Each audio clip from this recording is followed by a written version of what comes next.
Informasi berikut ini bagi sebagian orang mungkin tidak disukai, bagi sebagian orang mungkin tidak diperdulikan, bagi sebagian orang lagi bisa membuat Indonesia negatif citranya di mata dunia. Beberapa jam setelah Indonesia memutuskan memberikan suara dengan pernyataan no atau tidak mendukung R2P di sidang PBB, Lembaga Keuangan Dubai dan beberapa lembaga keuangan yang rencananya mendukung Indonesia Investment Authority atau SWF ala non-MMT menarik mundur dukungan mereka. Sehingga rencana besar SWF bisa gagal seperti rencana pemindahan ibu kota yang melambat bahkan berkesan mulai dilupakan oleh yang melakukan inisiasinya. Pastinya banyak yang tidak percaya bahwa keputusan keberangkatan haji di Indonesia ke Mekah yang sudah 2 tahun ini ditunda adalah keputusan politik. Juga ketika tim All England kita tidak dapat izin bertanding, ini masalah politik. Tapi banyak yang tidak percaya, alias kebijakan politik Indonesia kental miring ke satu sisi membuat sisi berlawanan mulai dalam tanda petik melakukan sesuatu unjuk kekuatan.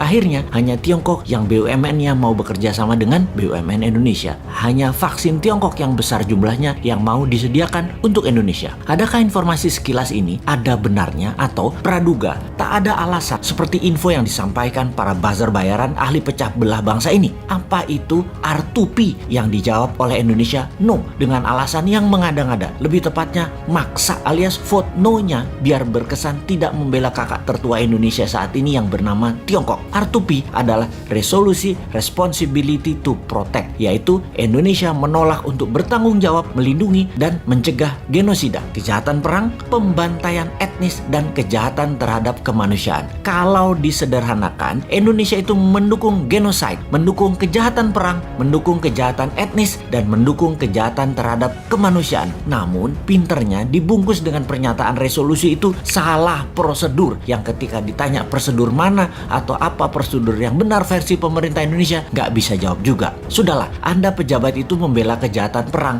karena harus satu kata sama dengan Tiongkok. Sudahlah, ngaku aja. Singkat cerita, R2P resolusinya dimenangkan yang vote yes atau yang mendukung, atau mereka anti kejahatan perang, anti kejahatan kemanusiaan, di mana Indonesia dengan memvote no artinya Indonesia anti HAM. Indonesia bergabung dengan 15 negara yang vote no seperti Tiongkok, Rusia, Kuba, Suriah, Korea Utara. Keputusan no ini melawan 115 negara yang memvote yes seperti Jepang, Amerika, Timor Leste, Malaysia, Spanyol, New Zealand, Australia, Myanmar, Filipina, dan lain sebagainya. Alias di regional, keputusan no Indonesia sejalan dengan keputusan kakak tertua Tiongkok yang berbeda dengan keputusan negara tetangga Indonesia seperti Australia, Papua Nugini, Timor Timur, Malaysia, dan Filipina. Hebat keputusan yang berani sekali itu. Ini sudah menunjukkan Indonesia nggak kompak dengan ASEAN dan regional tetangganya. Oke lah, apapun itu semuanya sudah diputuskan dalam politik luar negeri. Dan inilah yang jadi masalah ketika kebijakan negara beda dengan mainstream atau jalur utama. Jadi berhaji dilarang, mudah-mudahan bukan pesanan Amerika ke Saudi ya. Benar-benar mudah-mudahan karena alasan lain. Seperti apa? Duit hajinya nggak ada misalnya. Kepake sama proyek apa gitu. Ya mudah-mudahan bukan tekanan negara lain. Gawat soalnya kalau itu artinya. Jadi ketika banyak negara tarik diri, tidak kasih investasi ke proyek Indonesia, bukan karena tekanan negara superpower, tapi memang proyek investasinya